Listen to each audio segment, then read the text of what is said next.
ये खबर खैबर पख्तूनख्वा असेंबली से, जहां पर खैबर और बन्नू में मुमकिन ऑपरेशन के खिलाफ मुतफ़िक़ा करारदाद मंजूर कर ली गई। मुश्तरका करारदाद पाकिस्तान तहरीक इंसाफ के अब्दुल गनी और JUI के अदनान वजीर ने पेश की। करारदाद में वादी तीरह, जिला खैबर और जानी खेल बन्नू में ऑपरेशन से गुरेज का मुतालबा किया।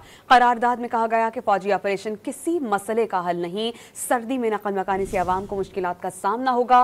करारदाद में मुज़ाकरात के जरिए पायदार हल तलाश करने की जरूरत पर जोर दिया गया।